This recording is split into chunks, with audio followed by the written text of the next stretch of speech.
Praise lord. దేవుని నామమునకు మహిమ కలుగునుగా. సర్వాధికారి అయిన యేసయ్య నామం పేరిట మీ అందరికీ ప్రత్యేకమైన వందనాలు తెలియజేస్తున్నా. ప్రార్థన. కృప కలిగిన దేవానికి స్తోత్రాలు.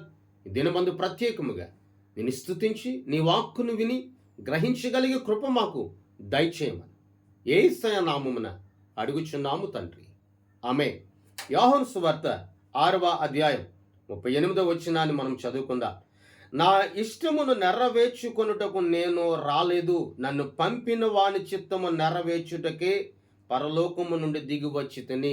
ఈ మాట మన జీవితాల్లో నీరు కట్టి ఫలించునుగాక. నేటి దినాల్లో క్రైస్తవ లోకంలో అనేకులు వారి ఇష్టాయిష్టాలను నెరవేర్చుకొనుటకు చూస్తూ ఉన్నారు. నా ఇష్టము నెరవేర్చబడాలి, నా మాట నెరవేర్చబడాలి, నా ఆలోచన నెరవేర్చబడాలి, నా తలపే నెరవేర్చబడాలి అని వారిలో ఒక తలంపు అనేది ఉన్నప్పటికీ దైవ సన్నిధిలో అడుగుపెట్టేసరికి దైవజనుడు కూడా నా మాటే వినాలి, నా సలహా వినాలి, లేక నేను చెప్పిన ప్రకారంగానే చేయాలి, నడిపించాలి అనే ఆలోచన ధోరణిలో చాలామంది ఉన్నారు. కానీ ప్రభులు వారు 3.5 సంవత్సరాలు రక్షణ సువార్తను లోకమంతటా అందించినటువంటి కృప కలిగిన దేవుడు అనేక శ్రమలు భరించి, అనేక నిందలు భరించి, అనేక ఇబ్బందులు భరించి, అనేకుల కొరకు రక్తము చిందించి సిలువ వేయబడి మరణించి 3వ దినం ముందు లేచిన కృప కలిగిన దేవుడు సెలవిస్తున్నాడు. నా ఇష్టము కాదు, నా ఇష్టము కాదు, నా ఆలోచన కాదు, నా తలంపులు కాదు, నన్ను పంపిన వాని యొక్క చిత్తము, నన్ను పంపిన వాని యొక్క ఇష్టము నెరవేర్చడానికి నేను వచ్చాను. ఈరోజు దేవుని మందిరంలో అడుగు పెడుతున్న నీవు, ఒక క్రైస్తవునిగా క్రైస్తవురాలుగా జీవించుచున్న నీవు మనిషిని ఇష్టము కాదండి, దేవుని ఇష్టము నెరవేర్చడానికి నీవు ఇష్టపడాలి. ఎందుకంటే ఆయన చిత్తములో శ్రేష్టమైన ఆశీర్వాదం దాగి ఉంది. ఆయన చిత్తము కనుగొనుటలో, ఆయన చిత్తము నెరవేర్చుటలో శ్రేష్టమైన స్వస్థత దాగి ఉంది.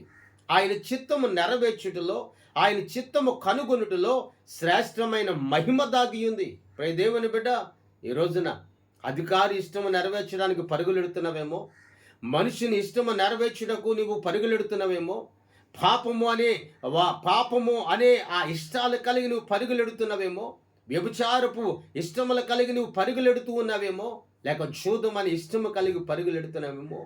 నా దేవుడు సెలవిస్తూ ఉన్నాడు, తండ్రి ఇష్టము నెరవేర్చు, నీ కొరకు ప్రాణం పెట్టిన వాని యొక్క ఇష్టమును నెరవేర్చు, నీ కొరకు శ్రమ పొందినటువంటి వాని యొక్క ఇష్టమును నెరవేర్చు. ఎందుకంటే ఆయన నీ కొరకు నా కొరకు పుణ్య రక్తమును చిందించాడు, మలినము లేని రక్తమును చిందించాడు. ఆఖరి రక్తపు బొట్టు వరకు కూడా ఆయన మన కొరకు శ్రమించుచునే ఉన్నాడు.